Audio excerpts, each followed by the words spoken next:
Welcome again to the Banana Republican. I'm James Gorey. Hey, this time I want to talk about how and why it's a Jewish world.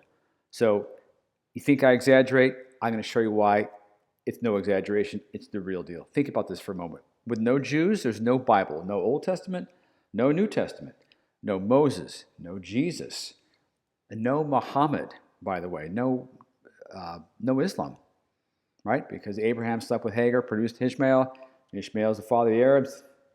Islam comes out of the Arabs, right? So none of that happens without the first Jew, Abraham. Okay, so it's a Jewish world, but it goes much, much deeper than that, much more comprehensive across the entire spectrum of human activity. And here's just a few, okay? Number one, so there's no Old Testament without the Jews. Well, and guess what? The Jews are also a big part of how God treats humanity. And the fact is that God promises the Jews Israel. It's written down. You can read it in the Old Testament. Some of those books are 3,000 years old. King David lived 1,000 years before Christ. Moses was before King David by, 400 years, 500 years, 600 years. A long time. The bottom line is that without the Jews, there's no world as we know it today. And that goes even further. Think about the calendar, okay? The Jewish calendar. Think about how in the Bible it talks about the sun and solar eclipse. It describes blood moons. It describes sunrises, sunsets. It prophesies. It predicts things in the world that will happen, and they have come true. Now, I'm not going to sit here and rattle off 300 of them, but a couple of them. Hey, God says, I promise you a land in Canaan, and he delivers it. And then God gives them the law on Mount Sinai, and they follow it, and they thrive. He warns them time and time again throughout the Old Testament that if you don't follow my law and my precepts, I'm going to kick you out. And he does. He kicks them out. And then he warns them again. He brings them back and says, if you do it again, I'm going to kick you out again. In fact, that warning goes all the way back to the Torah. So, and it predicts the end of the world in Torah, actually, in terms of the end of civilization and who's going to be there, and etc. So there's a tremendous amount of predictions. It predicts the Messiah. Daniel, again, Old Testament, predicts the Messiah. But more than that, let's talk about like daily things. The scientific method, for example, that was, quote unquote, invented by Newton, Isaac Newton, really a genius. But what did he say? He said, look, no, I got it from the Bible. The United States Constitution. Where was that created from? Well, out of English law, out of Roman law, but much of it was out of biblical law, out of biblical precepts. They had an open Bible while they were drafting the Constitution. That's a fact. So from scientific method, politics, Mosaic laws regarding fabrics. Sounds ridiculous. Don't blend wool with linen or cotton with this or that. Well, it turns out recent discoveries say that cloth, fabrics, material, they have a resonance. And the resonance wants to be a certain frequency that is consistent with living beings, humans, right? And so with the Old Testament, it says, well, wear this, don't wear that. Turns out that that's great advice because the resonance of those fabrics are good for our health. And the opposite, we're finding out with man-made fabrics like polyester and spandex and all that stuff, those are dead fabrics and they don't resonate well with the human body. Who knew? How about astronomy? For the longest time, the understanding, the scientific fact was that the universe was infinite, had always existed. And that was up to even Einstein. Einstein thought it was infinite. And what does the Bible say? The Bible says, nope, in the beginning, that's time. God created the heavens, that's space, and earth, that's matter. And what's the universe made of? Time, space, and matter. What's more, he says there's a beginning. Well, to counter that, there we had I think it was Lemaitre, a Catholic priest who came up with the idea of the Big Bang to mirror the beginning. Okay, so a lot of people hated that. A Jewish astronomer named Feynman, maybe he was an astrophysicist. Anyway, he hated the idea of there being a beginning of the universe because it would go right back to the Bible. It would verify, validate, legitimize that claim that, yes, there is, in fact, a beginning. But now we know there was a beginning. Okay, now we know. And what's more, there's so much order, and according to how the sequence of events in the creation narrative, that's the right order. But it gets even better. Einstein thought the universe was static. And at some point, he had to, I think it was Hubble. Anyway, he looked and saw the red light, the red flash sequencer, the red, what do they call it? The red switch or something like that. It has to do with light. It has to do with the light and the color of light as objects are moving away. And then they're red, and as they're moving closer, they're blue, compression, et cetera, et cetera.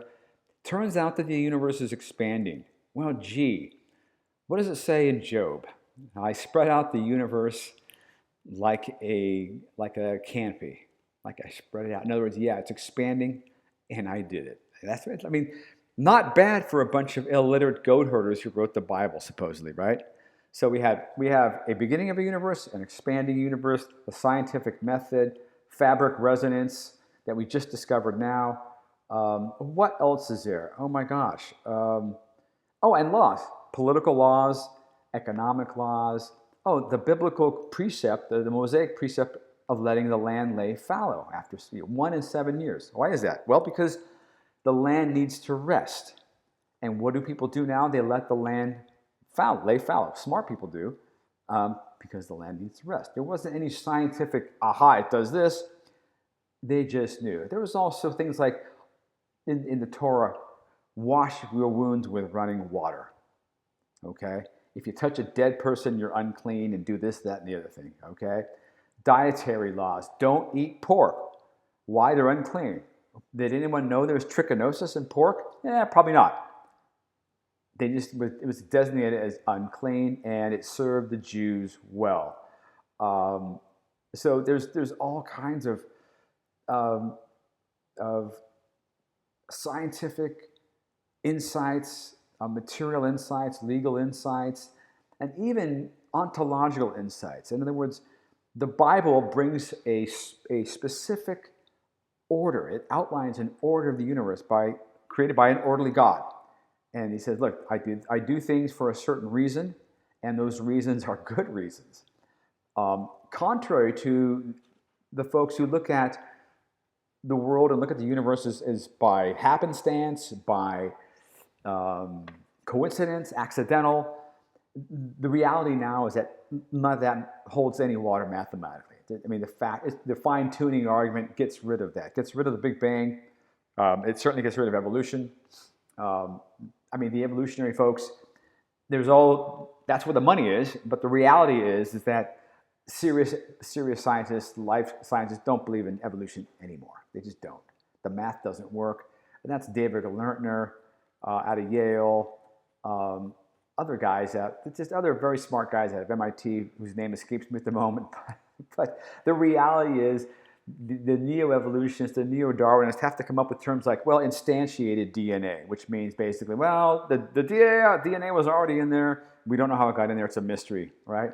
And then you have guys like Dawkins, the guy who's still kind of Darwin's guy, and yet he's admitted now that it can't be real. It's not doable. It's not. So Richard Dawkins has gone from Darwin is God, Darwin explains everything, we don't need a God, to maybe we were created by aliens. He created, I think, the panspermia, right? is his ast announcement. Well, he had actually one later announcement than that, but he said panspermia, or some alien civilization just, put out a bunch of life forms around the universe, and one took root here, and here we are.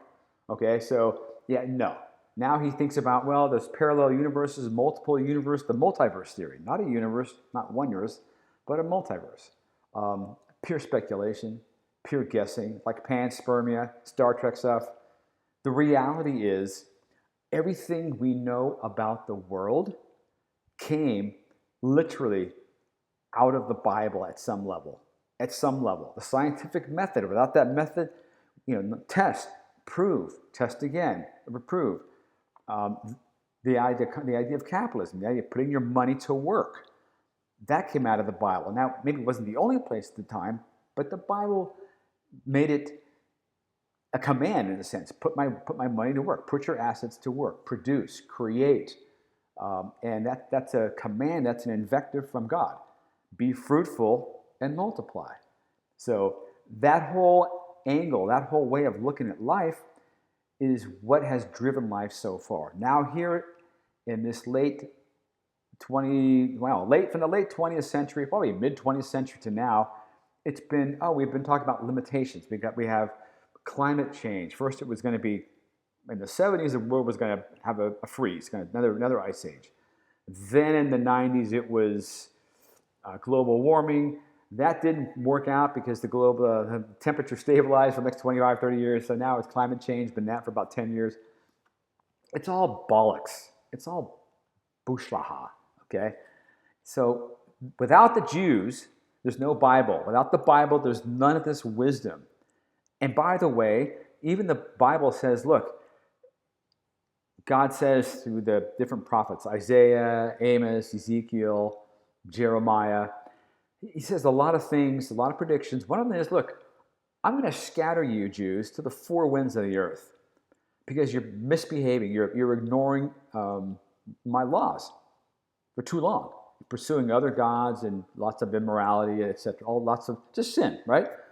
So, I mean, the Jews wrote it, and they wrote it about themselves, and it's not a good look by and large. So it kind of adds a little credibility. But the point I'm making is that the predictions are there. God says, I will scatter you to the world.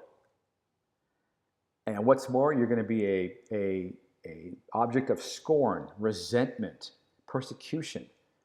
And lo and behold, the Jews were scattered to the world. They've been persecuted wherever they went. And then in other parts of the Bible, it says, I'm going to bring you back. I'm going to plant you back. It says that in Isaiah. It says that at the end of Amos. I'm going to plant you back in the earth, back in Israel, back in your land, and you're never going to be uprooted again. So for all you folks out here, and if you have sons, daughters, cousins, co-workers, friends, whomever, who are backing the Palestinians for taking the land, kicking the Jews out from the river to the sea, push them into the Med, or other horrible things, anti-Semitic things, like we're seeing throughout the world, okay? And that's also prophesied, by the way. That's also described in the Old Testament and the New Testament. Jews will be back in the land. You're never going to be uprooted. They're going to try to divide the land. They're going to try to take Jerusalem. Whoever tries to take Jerusalem will be taken. Whoever wants to divide Jerusalem will be divided. Whoever wants to kick Jerusalem or whatever, they will be crushed by it. I mean, that's the thing. That's the essence.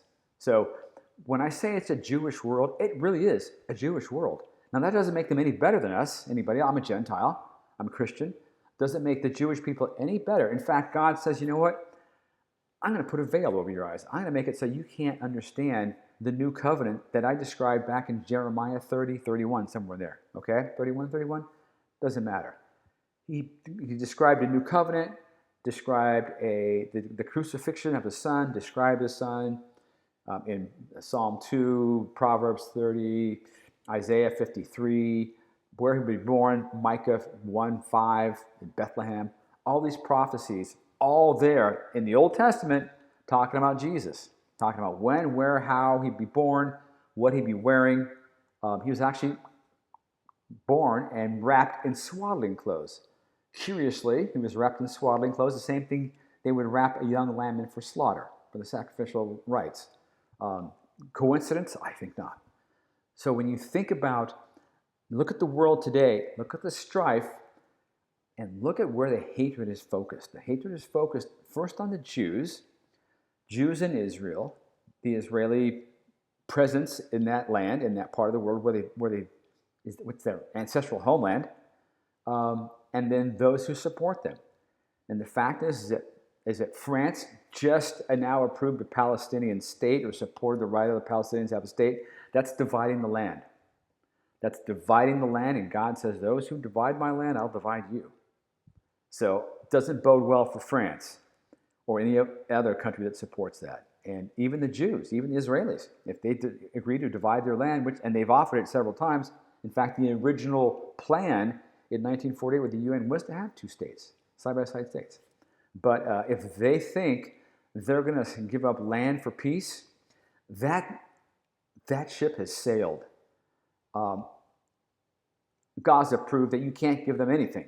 You can't give them any piece of land because Hamas, which is the spiritual guidance of the Palestinians, it's not Fatah, it's not the folks on the West Bank, it's not anybody else, it's Hamas. And they were elected, and they're doing what they're doing. And they've just rejected the latest deal. You know why? Because they don't need to make a deal. They know the whole world's with them, almost the whole world. And it's going to come to a point where the whole world will be with Hamas and against Israel. And that too, as I said, is prophesied in the Bible, and it's coming true. So look, folks, things look bad because Hamas is getting support from ridiculous places in the world, the academics around the world, the political, the UN, the United Nations, Hollywood, the cultural elite that lead us in our thought, supposedly, hopefully not, but they like to think so. But the academia, the business, everyone, the whole world is heading towards rejecting and hating Jewish people and Israel. And that's where it's going to, that's going to happen. And when it does happen, something else is going to happen. And it won't be good. Now, there'll be a false peace, perhaps. There talks about that as well in the book of Revelation. A false peace. There'll be a contract, an extended contract, like an improved agreement. Probably an enhancement of the Abraham Accords, Abraham 2.0. Look for a temple to be built. The Israeli priest sacrificed a red heifer. They had a dry run recently. First time in, I don't know, almost 2,000 years, since AD 70. That's a big deal. So when I say it's a Jewish world, it's all written down in the Bible. It's all written there. You want scientific method? You want the universe explained? You want the nature of the universe explained, expanding? You want there to be a beginning of the universe? You want to talk about fiber resonance? You want to talk about the ideal menu, the ideal meals to eat, what not to do, how to leave the land fallow, how to plant things in the right way. It's all there. Okay, and the Jews were used by God to give us the law, to reveal his name, reveal his nature, reveal his moral code. And Jesus was the fulfillment of that code. Again, a Jew. And so without the Jews, the world we live in, the world that we've had for the past 2,000 years, you can forget about it. It even includes Islam, remember. Because Abraham slept with Hagar, lack of faith, and she gave birth to Ishmael, which is the progenitor of the Arab nation, the brothers of the Jews. And even a lot of Arabs and a lot of Islamics are coming to Christ, becoming believers, because they can read, and they can read this. They can read the Bible, and they can read exactly what's going on. They're not idiots. So if you don't want to read the Bible, if you don't want to understand what's going on, then don't. But don't think for a minute that God is finished with the Jews, that God is not going to protect Israel. You're never getting the Jews out of Israel again. And God says that too. He says, as long as there are stars in the sky and the moon and the sun, as long as they're there, my people will exist. The nation of Israel will exist. And once you're back in the land, which they are, they've been there since 1948, they're never coming out again. That's the reality. So science, meals, food, nutrition, astrophysics, whatever you want to do, think about that from that perspective. It all comes out. And history, by the way, it records history, tells us where to look for historical events, by the way. And it's a Jewish world. And if you're hating on the Jews, and if you're hating on Israel, then you're really hating on God. I wouldn't want to be you, okay? So that's just the reality. However you want to slice it, you hate the Jews, you hate Israel, you're against God. God is a Zionist. And God says he wrote his name in Jerusalem. And yeah, I'll leave it there. So if you still want the Jews to be annihilated, to be kicked out of Israel, good luck. All right, I'm James Gorey. See you next time.